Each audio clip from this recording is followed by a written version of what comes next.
So in 2017, Nintendo released their Nintendo Switch along with a flagship game, Breath of the Wild.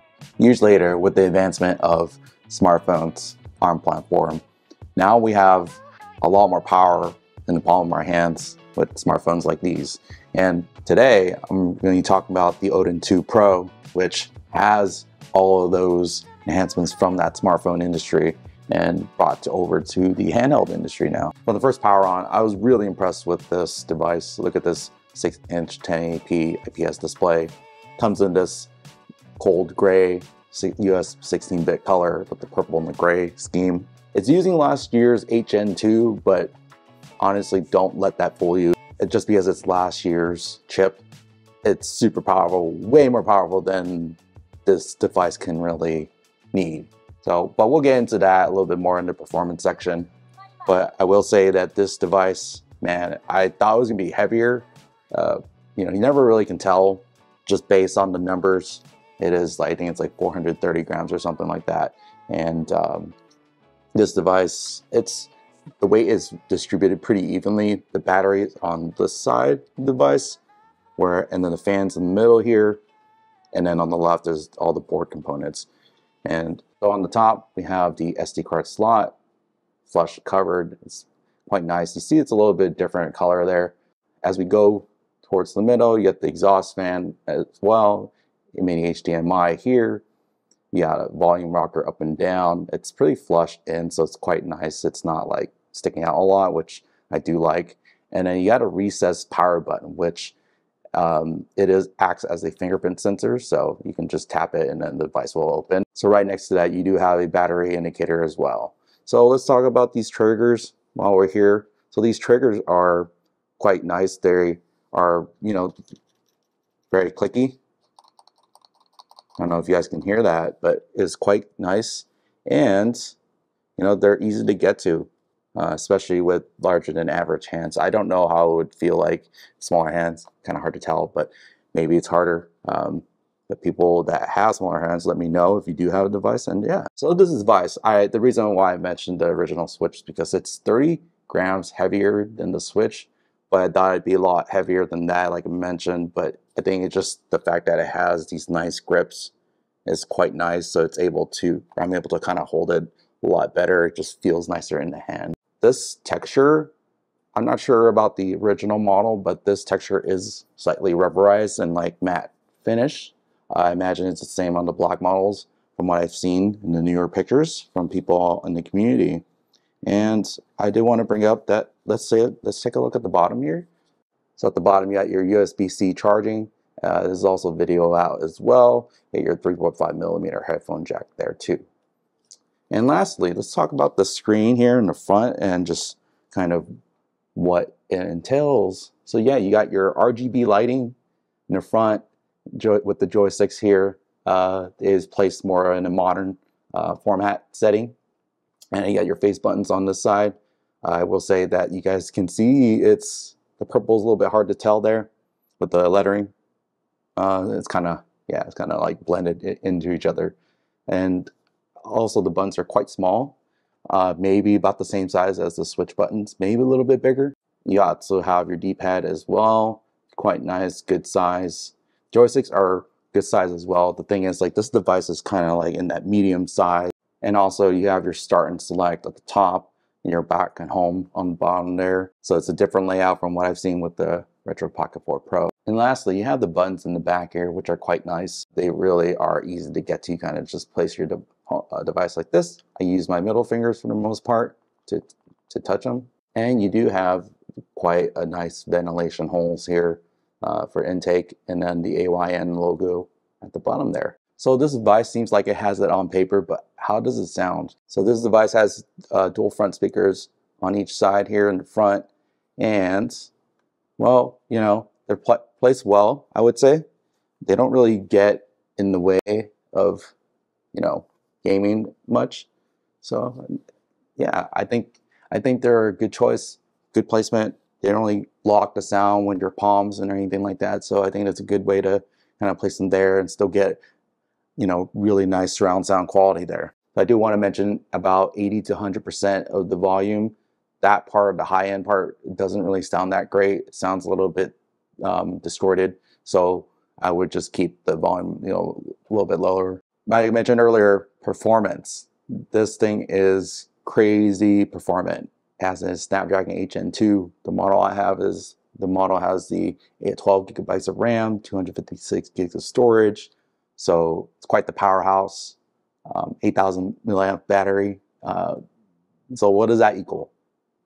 Well, that means I can game for 3-4 hours without an issue. I might say that this is better than the Steam Deck in terms of just performance, battery efficiency, what it can play, how long it can play. I think it's just great. I think the Steam Deck does have its advantages, but of course. So what kind of games can the Odin 2 play? It's going to be able to play everything up until the Switch, really. It can't play PS3 or Xbox because Android does not have, there isn't any emulators available for the Android platform. So, and when I mean everything, it literally means most GameCube and PS2 will play just fine. The processor is quite powerful enough to just play through those games, no problem. Hard to emulate games, there's no problem with that.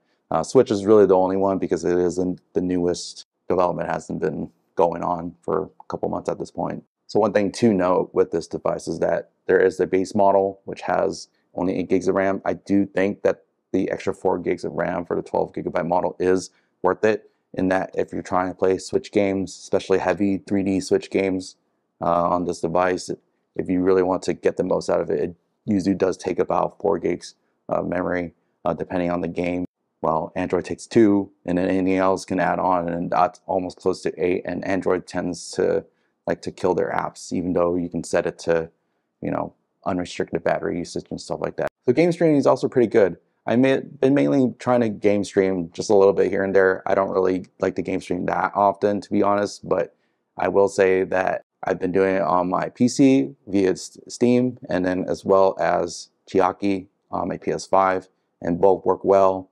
They work well as any other device I've been using, so no problems with that. This has like a Wi-Fi 6E, I think, like the one of the newest Wi-Fi or Wi-Fi 7, I forget which one, but it's one of the latest and greatest Wi-Fi specs. So let's talk about the price. Yeah, this thing is expensive. It starts at $300 for the base model. That's the price of a Switch. This Pro model, $369 before shipping, and I paid about $390 with shipping. And so you can imagine, it's more than a Switch OLED, I believe. It's more than a Switch. What are you getting here? So with all that in mind, I try to be as objective as I could.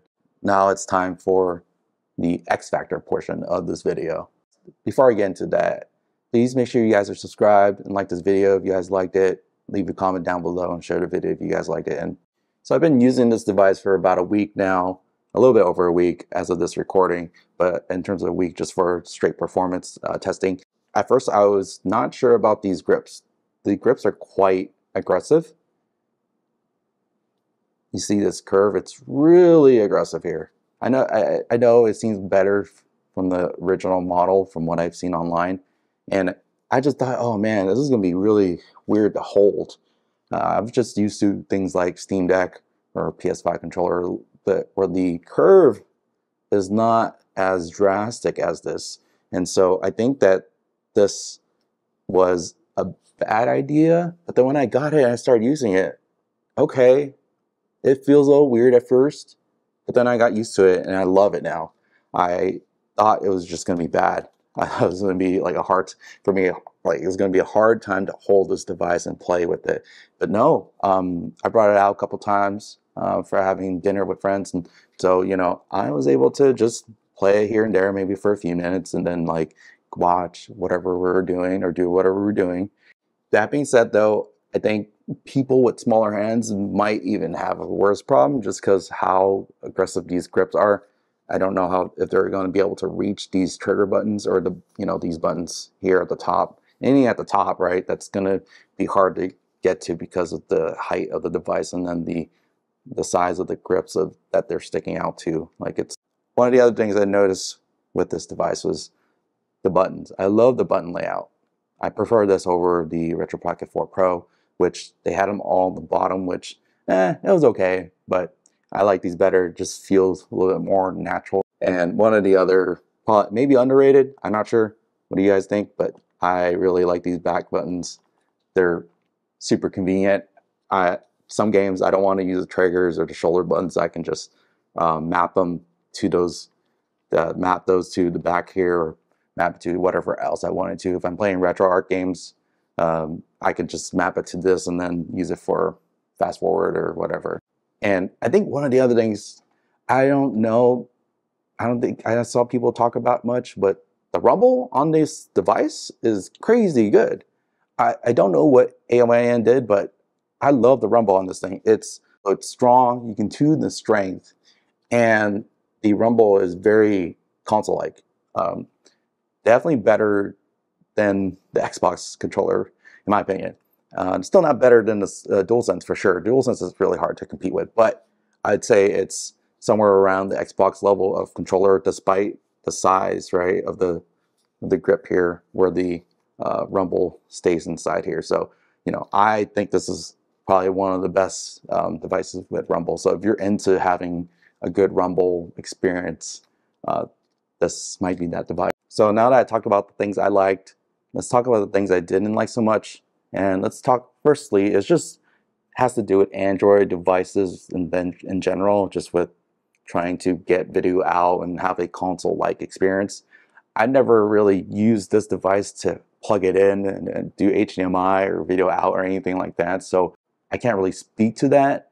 It seems to work okay, but I think trying to connect controllers and then setting up emulators to have it connect to is not that easy from what my experience has been. Even with the Steam Deck, it's kind of a little bit jank here and there sometimes.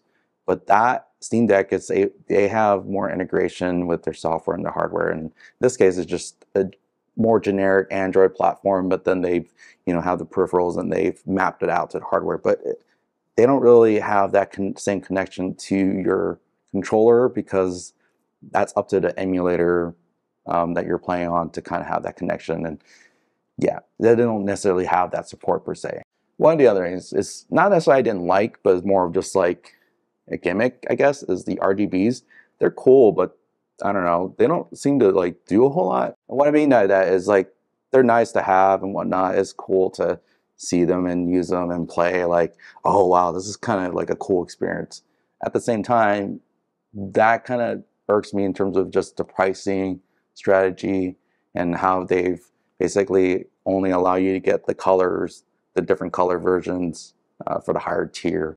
If I could have a choice, I would like to get the lower tier option with different colors. So yeah. One of the other things I do wish that they had was textured triggers and shoulder buttons on the Retro Pocket 4 Pro.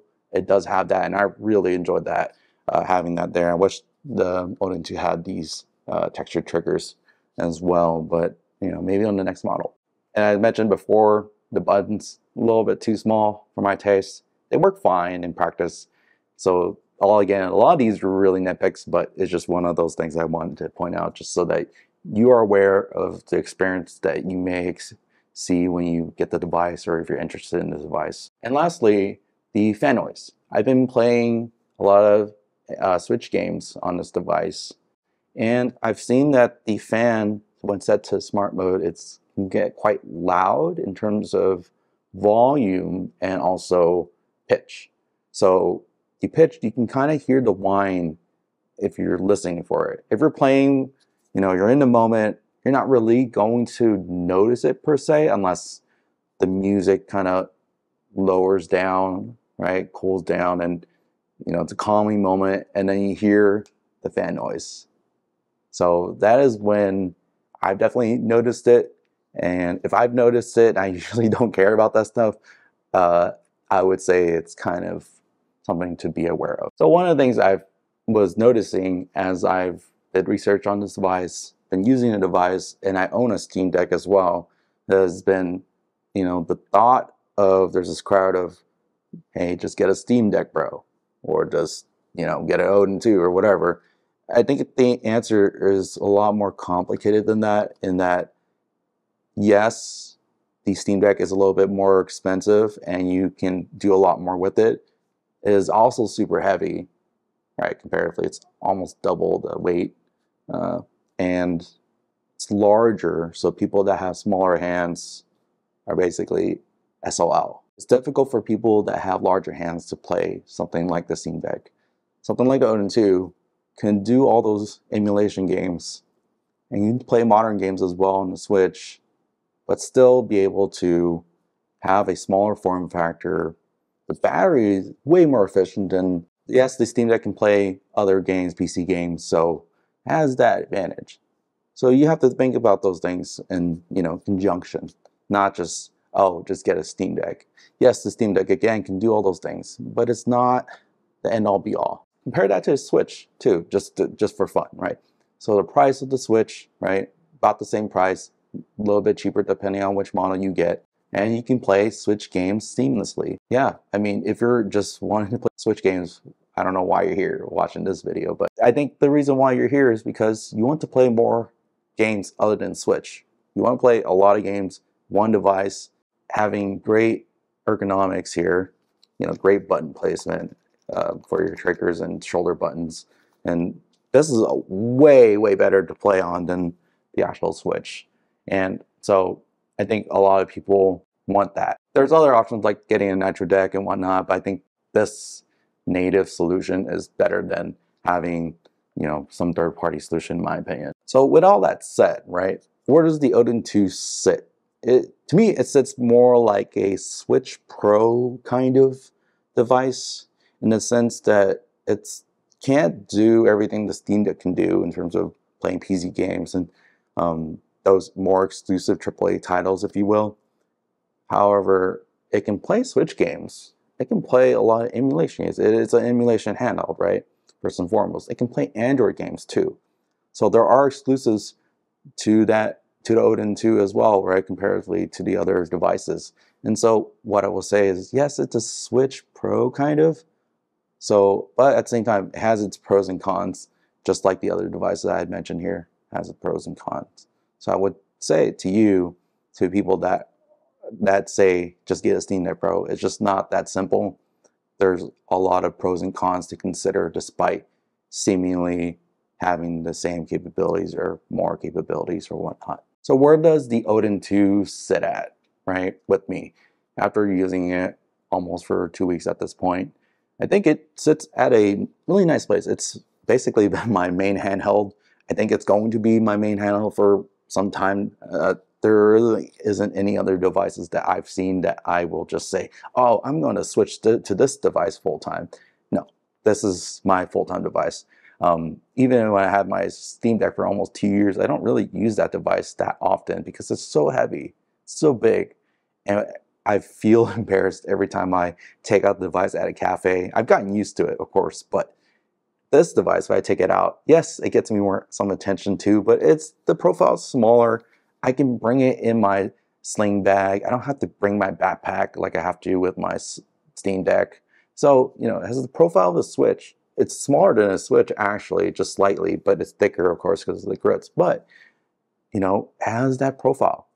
And so if you're like me and you want a device that can play on the go, can play at home, has a nice display, great ergonomics, can play pretty much everything under the sun in terms of emulation, and you can play Android games. The battery is also great. So if you like all those things, and you're not really too scared off of the things I mentioned in terms of things I didn't like so much or the price,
太陽。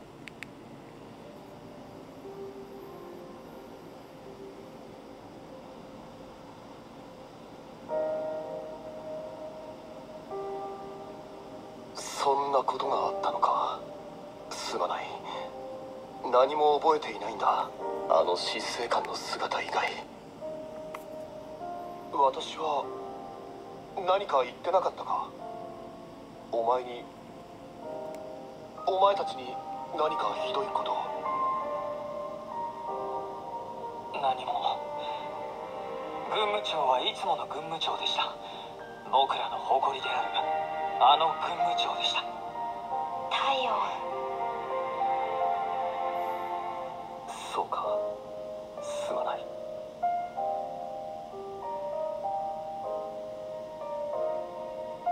それは。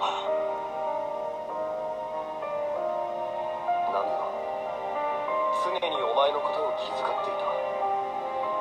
お前には人並み外れた洞察力がある。自分なんかよりよっぽど優れた軍師になる。ナミは毎日のようにそう言っていた。臆病と言われたから。違うだろう。お前は優しい。優しすぎるがゆえに相手の気持ちを立ててしまった。そうじゃないのか。あいつは私に言ったよ。お前が導く優しさゆえに得られる勝利というものを見てみたいって。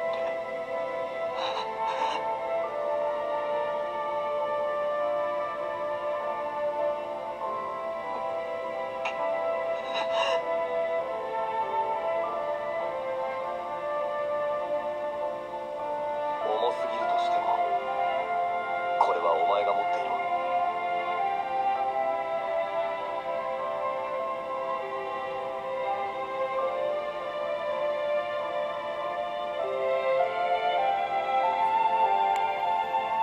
そしてそれを持っていつかナミに会いに行ってほしい。ナミさんに会いに。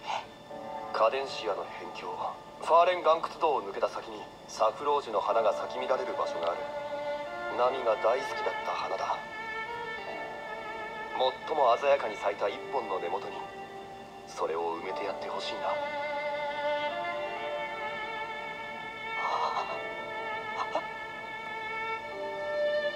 優しさが勝利するということをお前が証明してみせてくれ。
やってやるとするか。ラブダと戦った場所へ戻るのか。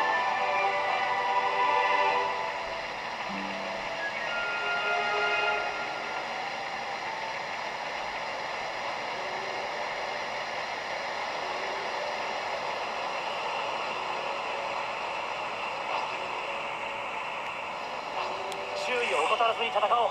誰かさんのおかげでフォローは慣れてんだよ。